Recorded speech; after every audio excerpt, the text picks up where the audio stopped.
And hello, very good afternoon to you again. Welcome to Independence Live, and I am joined by Reagan today. You'll probably sick of looking at me, Reagan. We are back again, hopefully getting another successful night for the Scottish teams in Europe, but this time it is the return of the Conference League quarter six kickoff against Hearts and Nicosia at Tynecastle, and at 8 o'clock Ibrox. Actually, it's FCB at Ibrox. We'll Yeah, get you all the build up of the games. We'll get all the team news as well, and hopefully, Reagan, that'll be a successful night as it was for Celtic last night. hopefully, I think the Scottish team did very well last night. Celtic played really well, as we spoke about. I'm just about recovered from my serious heart failure. But I mean, Celtic did all this. So they do. They've got the draw, and as we said last night, if you offered Brendan Rodgers 4 points for the first three games, I think it would have bit your hand off. But that's something I've never understood, Michael. When people say that they would bite your hand off, because if people actually bit people's hand before, I mean, my God. But anyway, I Only to Mike Tyson, I think. aye. So it's great to be here again. I feel as if me and you're spending a lot of time with each other. So Exactly, yeah. it's great to be talking Scottish football and be talking about Scotland making an impact on the European stage. So I'm looking forward to it tonight. Yeah, no, exactly. So the Hearts game kicks off at quarter to six. It's about weird, Reagan, because obviously quarter to six is associated with away games, but Yep. because it's at I think it's because it's on the TV as well, and Rangers is at home as well. So get your comments coming in if you're going to. Well, I was going to say if you're going to Tynecastle, but you need to be quick, or else if you're going to Ibrox, get your comments coming in. But here until just about 5:40 tonight, before the Hearts game kicks off as well. We'll touch upon the Rangers game later on in the show. As I say, get your comments coming in, but on Facebook and we on X this afternoon. So thanks for joining us on Independence Live on our Thursday afternoon. Right, Reagan, let's get into Hearts against Nicosia, 5:45 kickoff. And I suppose that when Nick Cruikshank took the Hearts job, he knew that there was a small matter of a game on Saturday in the league, and then uh, first night, and then an Edinburgh derby on Sunday. So he's not really got the honeymoon period. No, he's no Michael. And just like that, Michael, you've led me on nicely. I've got the Hearts team there if you want it. Oh, good. Yeah, yeah. Okay. So the Hearts team for tonight against Nicosia, they've kind of structured it wrong, Michael. Craig Gordon's obviously playing, Stephen Kingsley. Then they've got Shetland, but obviously Shetland's playing up front.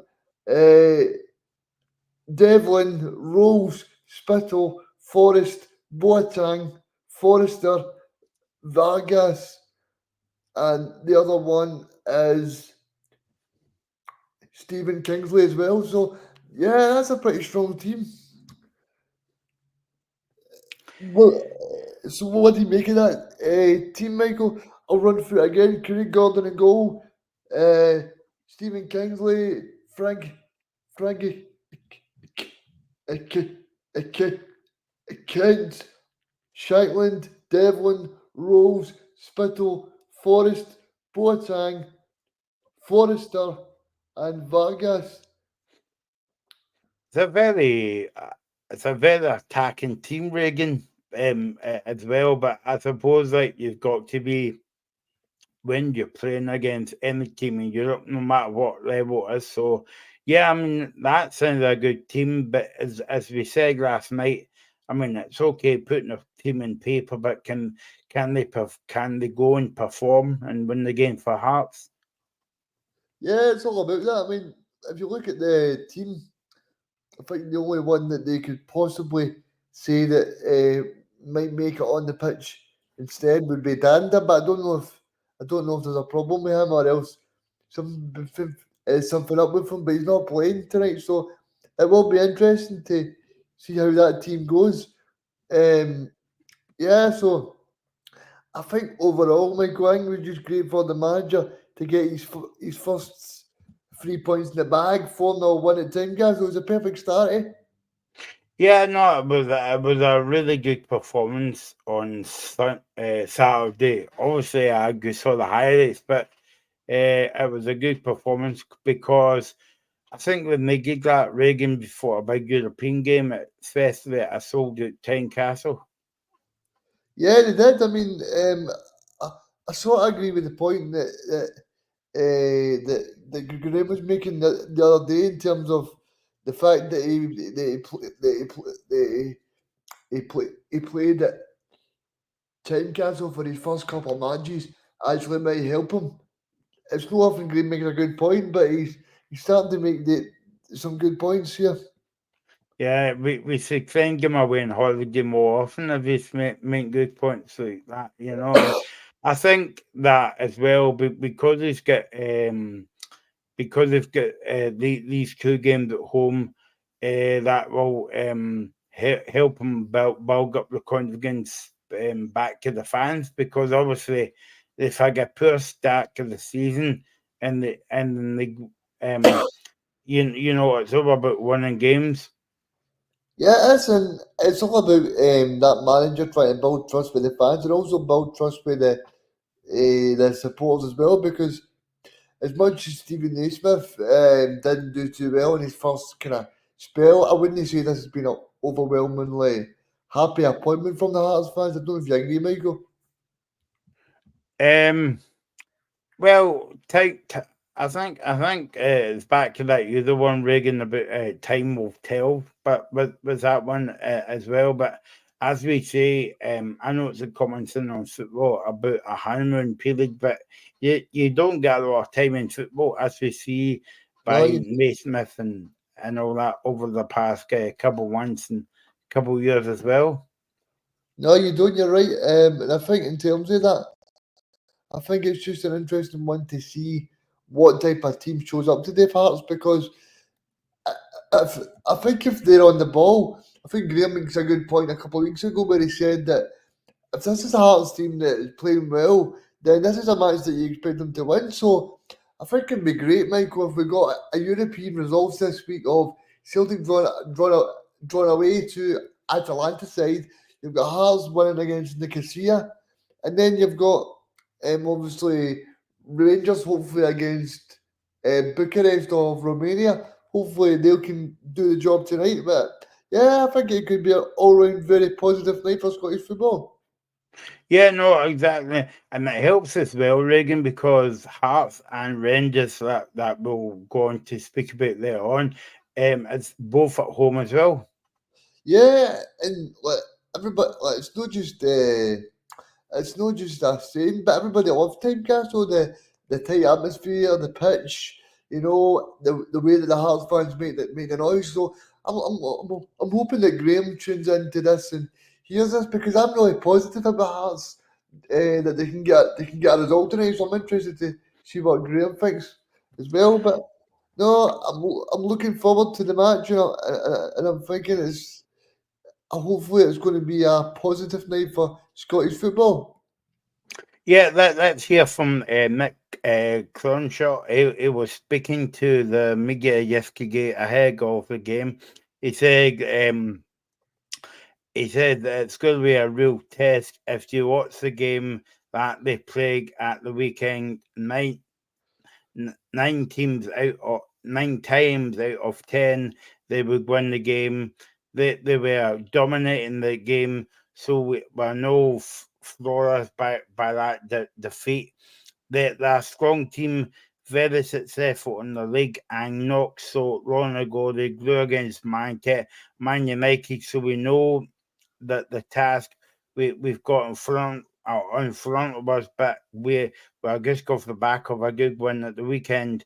And again, we're back home in front of our own fans. He goes on to say, I know from watching them that they've got some good players.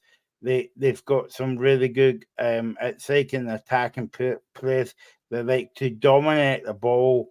Yep. And if you look at their background to some of the players, what they achieved, give full respect who they are. For me, coming in, we're always competitive, how we can improve, get better, respect the opposition.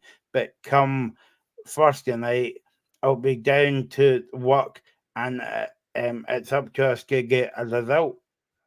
Yeah, I mean, I'm going to ask you this question, Michael. I'm going to read you some of the players on the bench for Hearts. They've got Boyce, they've got Danda, they've got George Grant, they've got Craig Halkett, they've got Barry Mackay, they've got James Penrice, and they've got James Wilson, and they've got Macaulay Tate as well. So that's the bench for Hearts, Michael. Do you think there's people on there that can do something for them? I think Barry Mackay, Reagan, because as we spoke about last night, and we've been speaking about the last couple of weeks on the show, that the Celtic bench is very strong, especially when it comes to European nights, and that Hearts has got a strong bench. I'm thinking about Barry Mackay because he was in and out the Rangers came for a few years as well. Macaulay Tate seems to be coming through the ranks, and he's been getting some game time as well for Hearts. So I think what we found out last night with Celtic was it wasn't 11 men that got the result for Celtic. It was like 14 men, including the subs that came on the park as well. Yeah, I mean, like I think something that Graham mentioned a few weeks ago as well was that Hearts have not got really anybody that can replace Shailin because of Liam Boyce. Like he's not really stepped up to the plate for a while. But I do think that's something they'll try and address in January. Obviously, they've got someone called James Wilson on the bench. He's a striker. And I don't know much about him, Michael. Do you? But No, no. I know Graham might know a bit about him, so I'm interested to know if Graham knows someone called James Wilson because I've never really seen James Wilson before. But I know that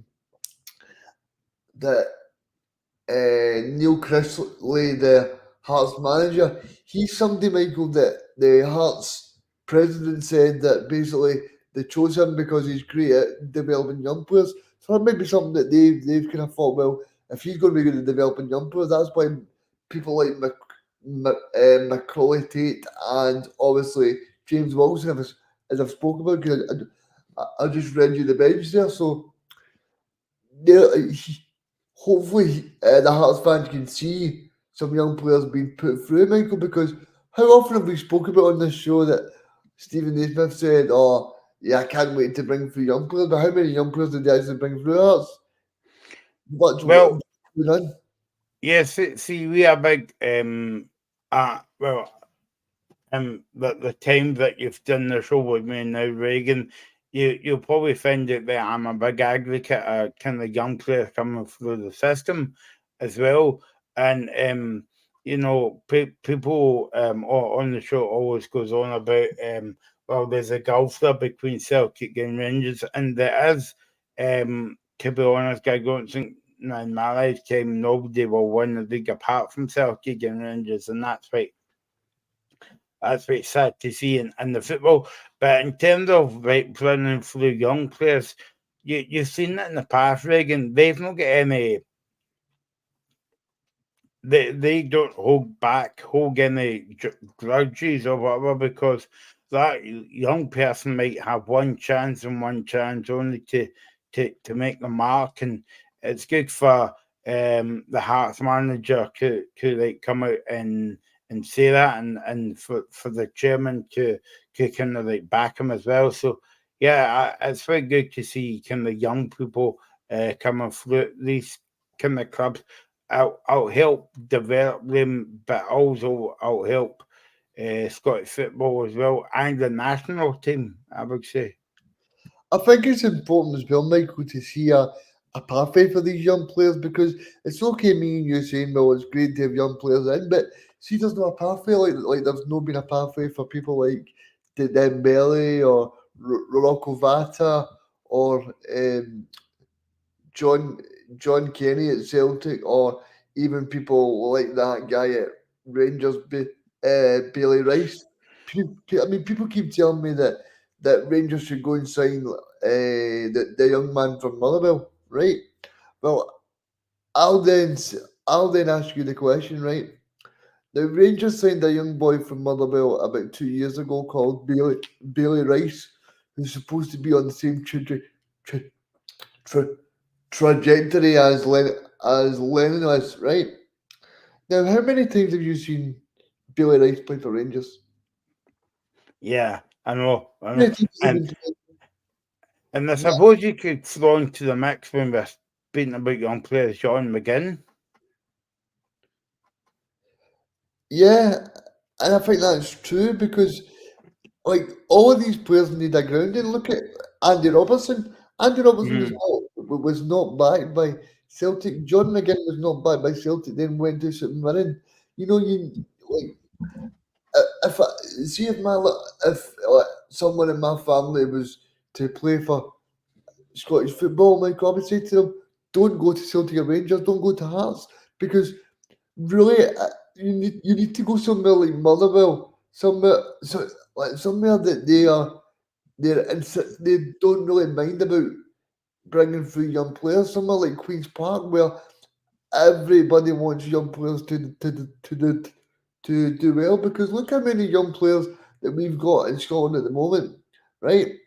The only one that we can talk about really is a young man at Motherwell. Obviously, we've got people like the young man at Celtic who moved from Dundee in the summer, right? And now he obviously come through Ayr United, right? And then he's got his dream move to Dundee, and then he's got a dream move to Celtic. So, but when's the next player we're going to actually see from what the 3 or 4 biggest clubs in Scotland? And I'm sorry, but it just doesn't happen anymore because of the pressure. It's it's because there's too much pressure on Neil Crishley. There's too much pressure on Brendan Rodgers and for him come on to succeed.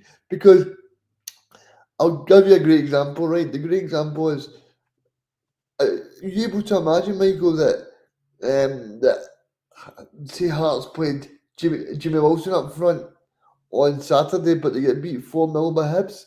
The Hearts fans would be going nuts, going, why did you give the young player a chance and not play Shankland? Because it's just the attitude we've got here. The attitude here is we go with the tried and trusted. Yeah, Whereas if you look at Spain, right, S- uh, Spain is a great example where a lot of their young players actually won them the under-21s tournament, and then they've developed into young players, and then 2 years later they go and win the actual proper Euros. yeah. I mean, Reagan. That's a good point. But what you were saying about young players as well. But I remember a time when players love to play football. You know, whether it's Celtic, Rangers, or in this case Hearts. But as you know, Reagan, football's a business now. Football's not football; it's a business. And if you don't win games, and if you don't play well, plain and simple, you're not getting the game. Yeah, I think that's true. Michael, I know it's just went 5 o'clock, so just in case people are just joining us, I'll run through the Hearts team again. It's Craig Gordon, Kai Rolls, Frankie Kent, Forrester, Spittle, Devlin, Boateng, Forrest, Vargas, and Shankland. And the bench is Boyce, Xander Clark, Danda, George Grant, Craig Halkett, Barry Mackay, James Penrice, Macaulay Tate, and James Wilson. There you go. And just as Graham Reagan Vigler came out there, on comes Graham. Welcome to the show, Graham. What do you think of that team? Yeah, I kind of wasn't sure how many changes Critch would make after Saturday. I don't know if he's maybe got Sunday in mind with the Hibs game, but it's a strong enough lineup. Happy that he's got on 4-4-2. Happy to see. I kind of said this yesterday about James Forrest. I actually think Alan Forrest underrated as well, so I don't mind him actually starting tonight. I think he's actually not a bad player to bring in. So yeah, I'm just looking at the lineup here on TV. It's a strong lineup. I'm glad that he stuck with the 4-4-2, and hopefully we can get a decent result. Ammonia are not a bad side, but it's a game that at home, I think Hart should be looking to win. And if we win this, 6 points out of 6 first 2 games, be delighted with that. Yeah, I mean, that was the point I was making to Michael about 15 minutes ago. Graham, I was singing your praises, saying you made a good point. In terms of a few weeks ago, you were saying about the fact that obviously Hearts are not playing well, but a fully fit and firing Hearts team would expect to beat this team tonight. Yeah, and I think Saturday will give us a lot of confidence. I was very critical of the point of Critchley. I thought it was a bit underwhelming. And I think a lot of fans were the same. But he got a big result on Saturday. That was a massive result. And I thought we played really well. Hopefully we keep that going tonight. And what I liked was I saw Critchley's press conference yesterday, and he said it's about what Hearts do. And I like that, because I think under Naismith and previous managers, I think we've worried about the opposition a bit too much. And I don't like that. I want to concentrate on ourselves. So I quite like the way he's coming across in these press conferences. And I like the fact that he's picked 4-4-2 again. A couple of Blackpool fans kind of know that said that he's very rigid, sticks with 3-5-2, doesn't change it. Well, his first 2 games he's played 4-4-2 at Hearts. Maybe a bit like Brendan Rodgers yesterday. Maybe Critch should learn lessons from his past experiences. So I'm really pleased he's played 4-4-2, and I think I'd have liked a week to build up for them at a derby, but we've got a game tonight. I don't know if you listened to me and Michael the first 15 minutes, but I did ask Michael if he knows anything about James Wilson. Tell us about James Wilson, because he is the second striker on the bench. Tell us a bit about him, because I don't really know much about him. Yeah, he's a really good player. He's only 17, but he's come through the B team and he's very highly rated. He's got pace. He's a natural finisher. I was delighted that he came off the bench and scored on Saturday. Now, I know it was a tap and he couldn't really miss, but it's his first senior goal for Hearts. I was delighted that he managed to get a goal, and that'll give him a lot of confidence. I'm pleased that it's on the bench again today. Again, something that Critchley is apparently very good at is giving youth players a chance, which hasn't really happened a lot, if I'm going to be honest, at Hearts. It's not happened a great deal. And we speak about this all the time on the show about the lack of young players coming through. We've got other young players on the bench as well. We've got Sandilands there, Macaulay Tate's on the bench as well. So yeah, I'm pleased that he's going to get a chance, and hopefully he'll go on tonight. And if he does, hopefully bags another goal. But I think Wilson's a really, really good player.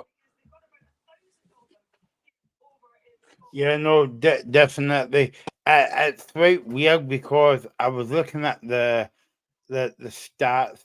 Well, not stats, facts actually. Hearts has never played Nicosia, and that's quite weird, because the other team in Scotland, Celtic, was playing at Atlanta last night, and they haven't played each other in Europe either. So it's quite interesting. Yeah, I've listened to a couple of different podcasts yesterday, Hearts podcasts, and they had like people on it, like to talk about Nicosia. They're apparently they're a very good side. They like dominant possession. They've got really good pace out wide. But at Tynecastle, so it's a game that I think Hearts will kind of win. Apparently, they don't travel very well. Hopefully, that's the same today. But it's a game that Hearts should be looking to win. You know, we talk about the fact that whenever Scotland play the Cyprus national side, I'm expecting Scotland to win. It's the same with Hearts tonight. At home against the Cypriot side, I'd expect Hearts to win this game. I know it'll be tough, but it's a game that I think Hearts will win. No, I'm not going to say my Cypriot football knowledge is great, but is that not the same team that Neil Lennon was in charge of? It was, yeah. Have they still got Adam Matthews and Gary Hooper? Graham? No, they did have, but they left. And apparently, from what I heard on the podcast yesterday, Nicosia have gone through managers like Vladimir Romanov did at Hearts. Oh, brilliant. 10 or 12 different managers recently. So they're a bit of a basket case as well. What did they ask you as well, Graham? Obviously, I'm a big fan of Danda, as you know, right? Well, that's two Hearts managers now that have come in now and he's not playing again tonight. Why do you think he's not playing again?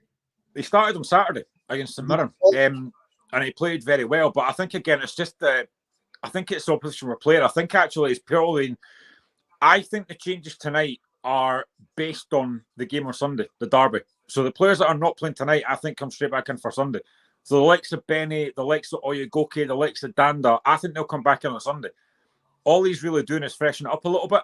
I think if we didn't have Sunday on horizon, I think he would have kept the same team. So that's the reason I think Danda's not starting, because I think he's saving him for Sunday. Sorry, Michael, I've got one more question for Graham. Would you rather be playing tonight, or would you rather be Hibs and have a full 7 days to prepare for the game? Oh, see, this is a tough one, because I talked to this with my mate earlier on. I kind of would like to have a week to prepare for the derby, because it's a massive, massive game. But on the flip side, tonight's a big game as well, because if we win, like we did in the first game, we get money for it, and it's European football. So it's kind of a double-edged sword. I would like to have a week to prepare, but having a European game. And I think the one thing I would say about tonight as well, what's good is the fact we're at home. We're not travelling. That's the big thing for me. If we were in Cyprus, having to travel there, travel back with a game on Sunday, that's more difficult. But I think the fact we're at home tonight is actually beneficial.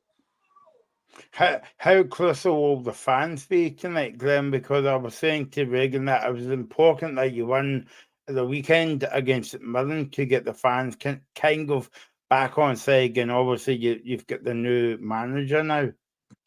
Yeah, massive. I think the fans can play a big part. And I think actually they were very good on Saturday. I did wonder what would happen. You know, with Critchley coming in, like I said, a lot of Hearts fans were not overly excited by it. And I think the fact they got behind them at the start, they gave them a good reception, and the players responded. I think they'll need to do the same tonight. European nights are, I've said it before, European nights are different. They're really, really special. I've been to loads of European nights at Tynecastle, and they are very, very special occasions.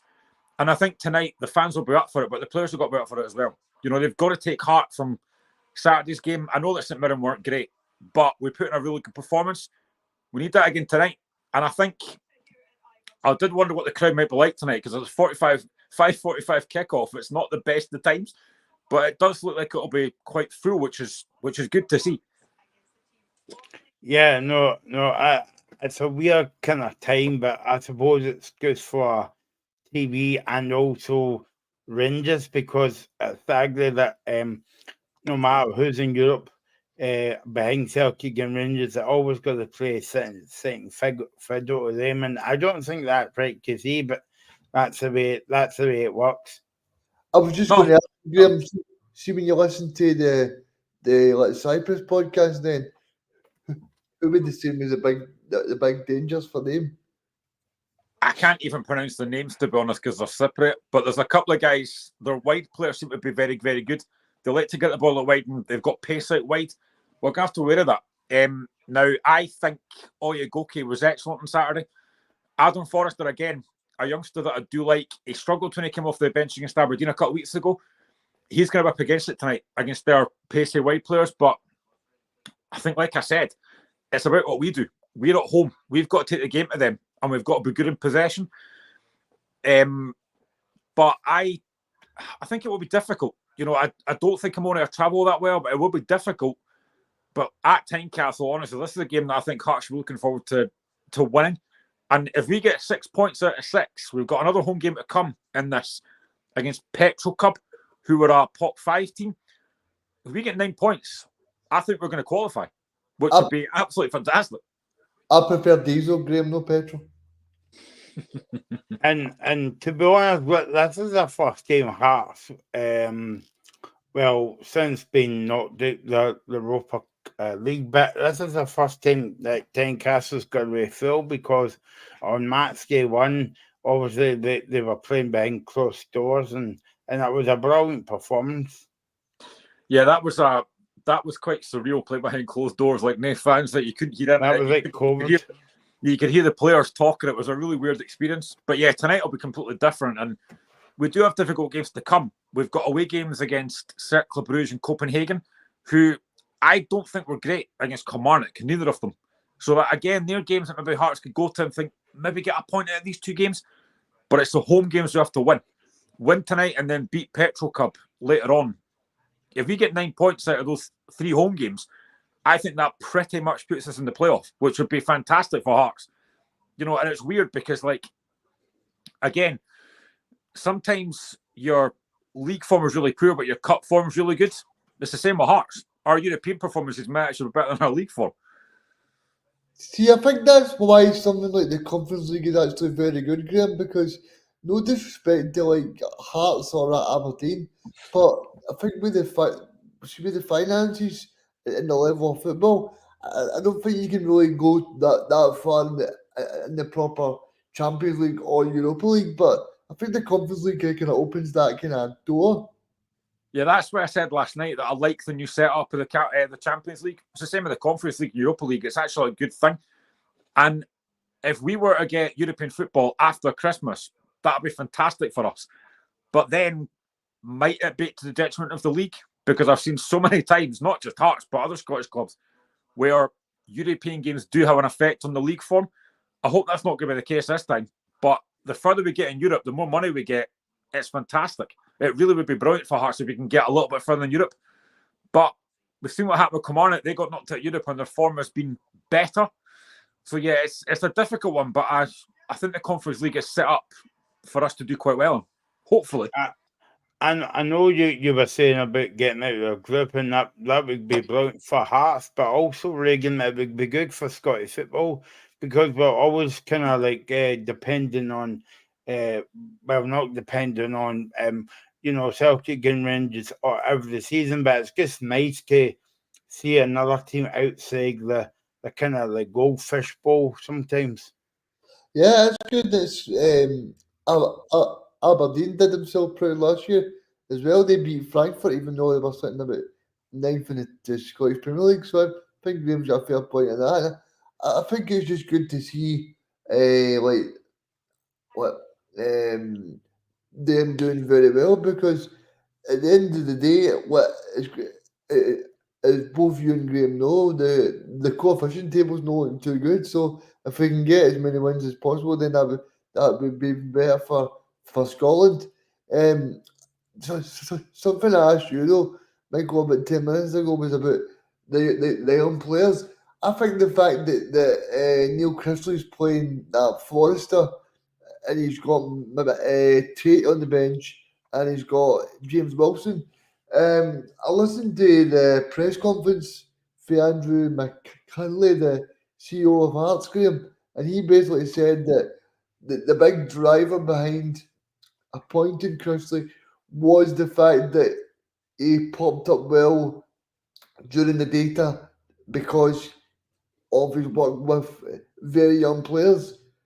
So do you think that now that is going to happen, that no matter if he does very well or he loses his job, that's something that attracted Hearts, the fact that he's going to try and bring through as many young players as possible? Yeah, possible. And I think another thing that was mentioned about Critchley is he seems to improve players, which again, a lot of Hearts managers have not done before. The likes of Robbie Neilson, the likes of Naismith, the likes of Levine. That maybe is why he's been appointed. Now, I think where I was a bit underwhelmed was the fact that Andrew McKinley a couple of weeks ago said they'd had about 100 notes of interest, and I thought, I wonder who's interested in the job. And then obviously the data comes in and they've appointed Neil Critchley. I think a lot of Hearts fans like myself were thinking, well, why? Why have we appointed this guy who really failed at QPR and Blackpool the second time?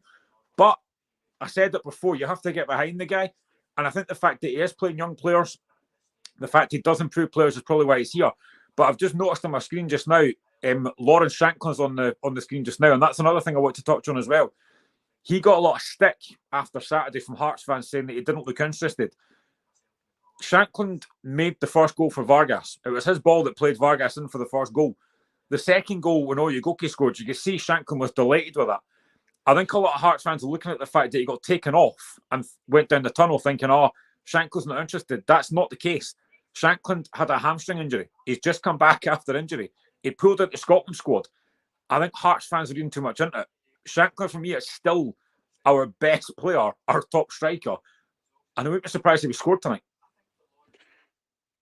Yeah, I think that's just something because He scored something like 31 goals last year, Graham. He was the top player in Scotland ahead of Matt O'Reilly as well. I think because he's got very high standards. But do you think it's also to do with the contract situation? Yeah, that's something that still is undecided. Nobody seems to know what's happening. I know that Andrew McKinley said a couple of weeks ago it's still ongoing. It's been ongoing for about a year. I just wish it would get sorted one way or the other. Whether he's staying or whether he's going, just tell us what's happening. I kind of said that I don't think he'll be here come January. Now, I might be wrong.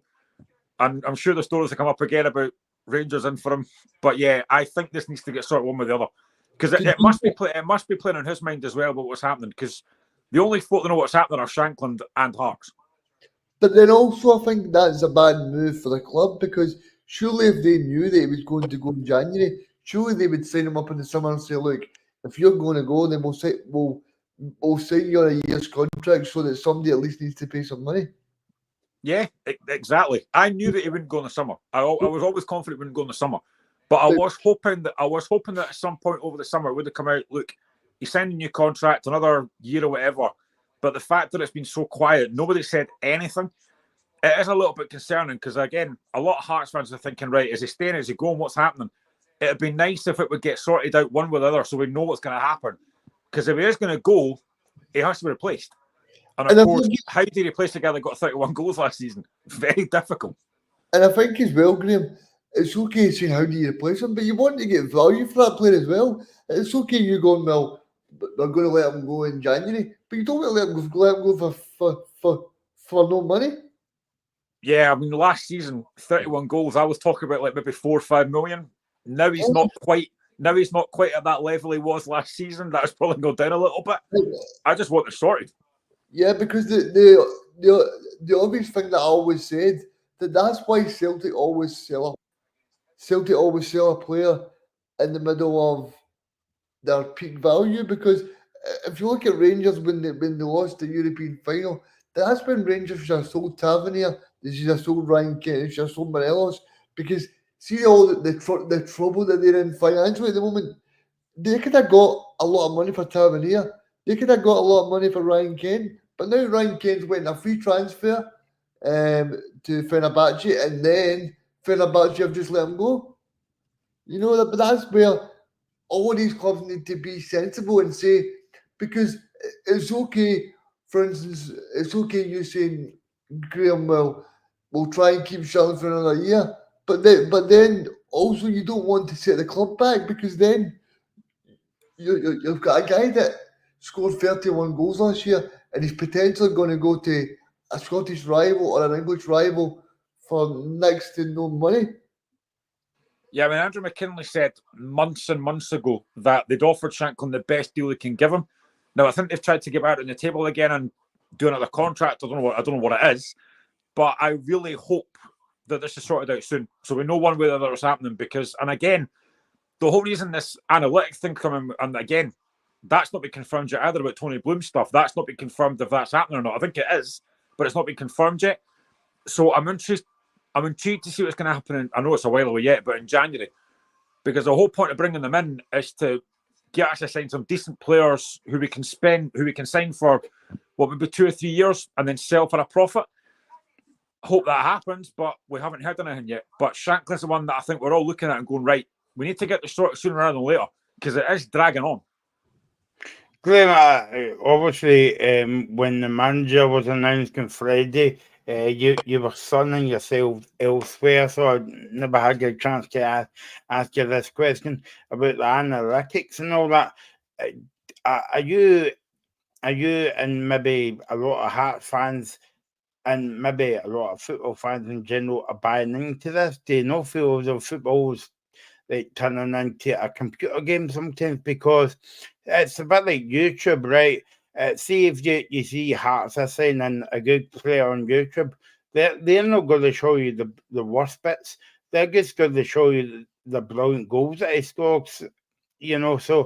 So what I'm saying is, do you feel as though that football's kind of like changing into like going by kind of more than looking at people's CVs, like what have they done in the game? How many cups has he won? How many goals has his team scored last season?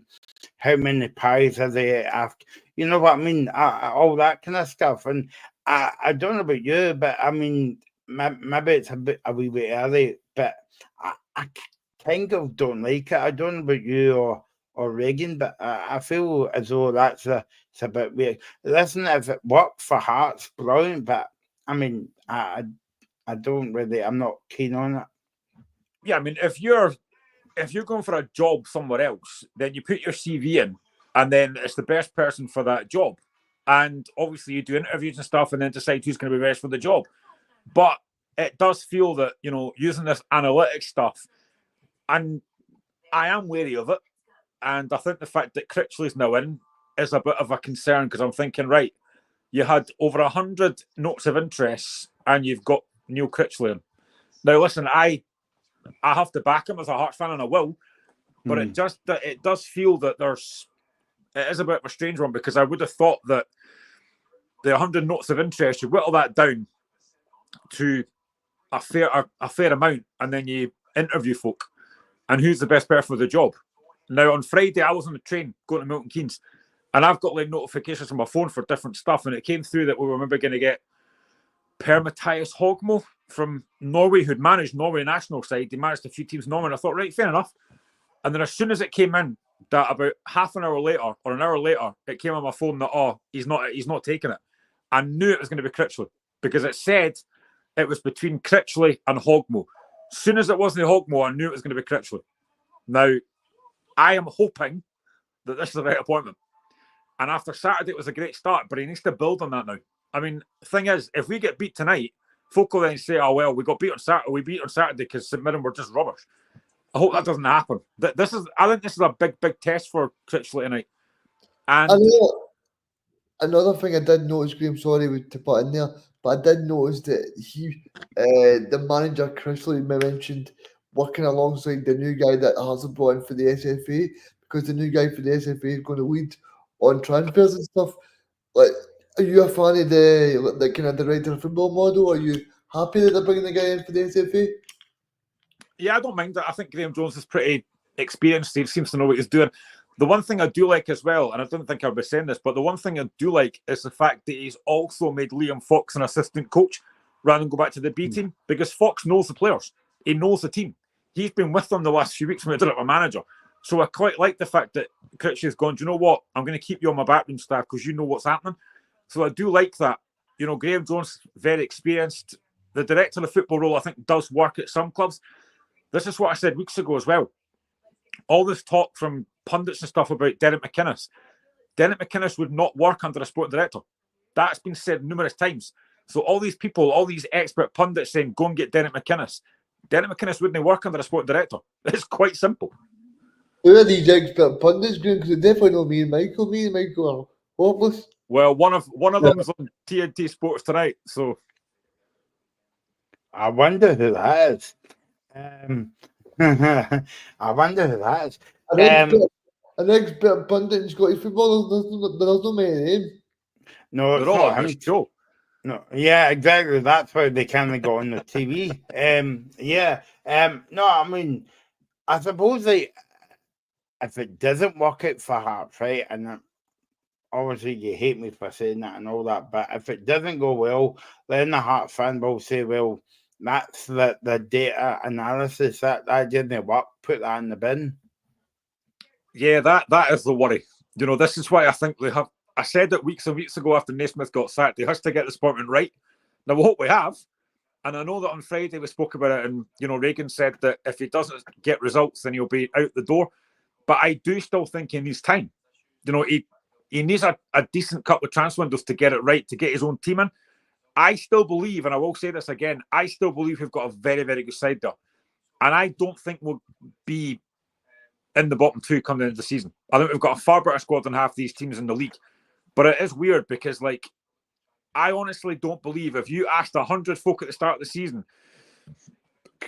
come this time in October, who'll be bottom two, nobody would have said Hearts and Hibs.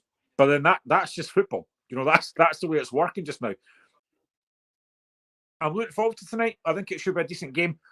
I just hope Hearts can get a result. Michael Harrison, thanks for watching on YouTube, basically saying they're already using that analysis at most top clubs.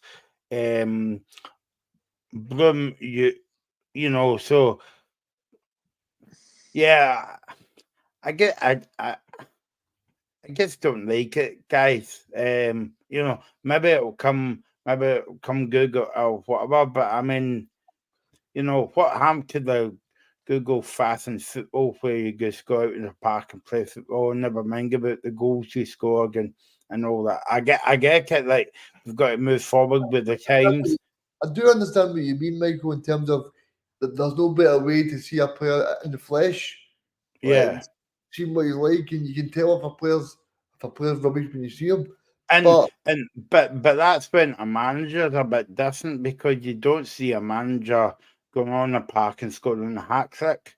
He's only standing there shouting and bawling instructions at Shankling and all that. So what are they going to tell you how many times they swore in the 90 minute? You know what I mean? It's really, well, to be honest with you, I might get a bit of stick for saying this, but I feel as though it's a bit daft. But I mean, Michael makes a good point in the chat there about the fact that it lessens the risk of buying duds, which Hearts have bought plenty of over the years. All we have. But I mean, every team's had that, but we have brought in some absolutely horrendous players over the last few years. I mean, I could point to a number of them, but we gave Loic Damour a 4-year contract, and he barely kicked the ball because he was awful. That's what I don't want to happen. I mean, Hearts have had a lot of good players as well. Like, is it Volička? Volička played with Rangers as well. He was good. One of the very few Lithuanians that actually worked. I'm trying to think of the other players that they had, but there's quite a few. I liked a few fairy players that Daniel Stendel brought in as well. He brought a few good players in. I can't remember. He brought in Liam Boyce. He also brought in Toby Sibbick, but he had guys like he got Marcel Langer and Daniel Avdiya as well. The guy that said he scores everyone and didn't score a goal for Hearts. I want to ask you as well. See, in terms of Hearts, like, what do you think the expectation is this season? Because I'm not saying that you've got a bad team, right? But I just feel like Aberdeen, they will beat Dundee United on Saturday, and potentially that they could beat Rangers on Wednesday. So that could potentially be Hearts something like 23 points behind Aberdeen already, right? So I'm writing off third place already for you. So what do you think's the kind of realistic for you this season? Well, I think right now it's going to have to. I think it's top 6, and then anything we get after that's a bonus. We have to get out of the position we're in just now, and I still believe we will. We've still got a far better squad than teams like St Johnstone, Dundee United, Ross County. I think we'll at least finish top 6. I would agree. I know a lot of Hearts fans won't agree with this, but I think third's done. There's no chance we're going to get third. No way. Aberdeen will not have that much of a drop-off that allows us to get third place. But yeah, I think probably top 6 is the main aim just now, and then anything after that's a bonus. But like I said, if we can get European football after Christmas, that'll be fantastic for me. Well, I just want to... Oh, sorry, Reagan. No, I was just going to say, Graham, I thought you definitely did get European football after Christmas, because is it not like January that this thing still goes on? No, our last actual our last actual game in the Conference League is December. But if we get enough points, then they'll be in after Christmas. It must just be the proper competitions that you get that finish in January. Harsh. All of Joel. Michael didn't even laugh there. I just want to move on to the Rangers game before we finish up, guys. But also, Michael Harrison put in a comment there to say analysis work for coaches as well, where it might be different for Hearts in our financial position in Scotland, as it's it's really a big difference. I can agree with that point about the financial side of things as well. Sunday will be a huge game for us, Graham. I don't know if Graham's playing on Sunday, I'm not sure. If we beat Hibs, I think we will kick on in the run. And yeah, I mean, I think that the only thing you would say in Sunday, Graham, is it's a pity the game's not Tynecastle. Yeah, but like I said, I think the good thing for me tonight is the fact we're not travelling. You know, that's the fact we're at home tonight is a big thing for me. I think I said this last week, that if we beat Hibs on Sunday, not only could it kickstart a run for us, but I think that might even be David Gray's last game for Hibs. I think he'll be gone if they get beat on Sunday.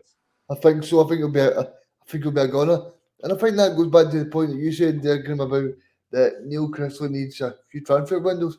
I mean, poor David Gray. I mean, he was on, like, obviously, of course, everybody wants a local guy to do well, but I think it's hard.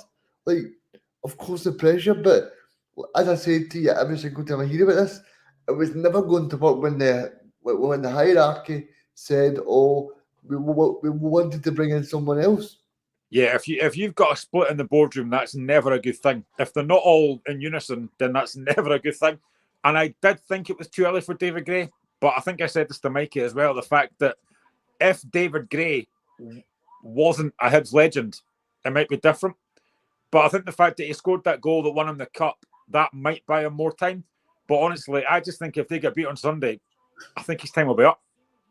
Okay, let's move on to talk about the Rangers game kicking off at 8 o'clock tonight at Ibrox against F3SB, and this is going to be a very interesting game, and it's going to be a weird kind of atmosphere about the game. I don't know about you guys thinking. Let's hear from Tom Lawrence. He was talking yesterday. He says it's going to be a massive game for us, especially at home, but every game for Rangers is massive. Philip Tremont says we are looking forward to this game and we need to put in a good performance because they are a very good team. Regan, Graham, what do you think of the? Do you think it'll be a full house tonight at Ibrox? I was going to say going off Twitter, but it's X now. I better correct myself in case Elon Musk starts to put a lawsuit against me. But I don't think it will be, Michael, because I feel like the discontent from the Rangers supporters. I know that a couple of years ago they really got behind the Thursday night Rangers playing in Europe, but I know yesterday they were still trying to sell tickets for this, so I don't think the fans are buying into it. Graham, what about you? It's going to be interesting the way that Rangers will bounce back after that defeat on Sunday. I mean, people saying about the defeat on Sunday, but it's really for me that most of this season. Yeah, I don't know what to expect from Rangers tonight, to be honest. They're such a really weird team this season. You know, they had a big chance to catch up on, well, not just Celtic, but Aberdeen on Saturday, and they blew it on Sunday. So it's difficult to know what to expect. I mean, I don't think Steaua Bucharest are a great side, but if you look at the last few games, they're actually unbeaten, I think, in the last few games. And they do have threats going forward. So it will be dangerous for Rangers tonight. And again, I think if they were to lose the first goal tonight, that crowd will turn if they haven't already. So it's a difficult game, but I think Rangers may just win it tonight. I don't know why. I just think the fact that Ibrox might help them. There we go. We'll finish off with a joke. I heard a rumour that about Roy Keane is going to Hibs. I didn't realise that we were into pantomime season already. So there we go. And I didn't know hello and goodbye because we're about to go. But anyway, we'll come back at 10 and you'll see our faces. We'll be back at 10. Thanks to Graham, thanks to Regan, and thanks to everybody. It's commenting. Good luck to Rangers and Hearts tonight. Come on, Hearts! Yes, exactly. Michael, we should probably ask him for his predictions so we can slag him at 10 o'clock. Feel like we slag him anyway. On you go, Graham. 3-1 Hearts. I'll go 2-0 to Hearts. 3-0. 3-0. Given the fact you said St Mirren would beat Hearts on Saturday, you got that wrong. Hope you got this one right. Michael, I'll go 3-1 to Rangers. I'll go 2-0 Rangers. See, I don't know much about this team actually, apart from the amazing him behind. 2-1 maybe Rangers. There you go. Mike Allison says it's more like Roy Cropper. Yeah, he was at the what game was that at the weekend? The Southampton game. Southampton against Leicester. Leicester. That's That it. was quality. I love Yeah. that. Yeah. Anyway, I'm going to meet Roy Cropper for one of his roles and watch the game, and we'll be back at 10 o'clock, hopefully with 3 points for Rangers and Hearts. See you soon. Following Rangers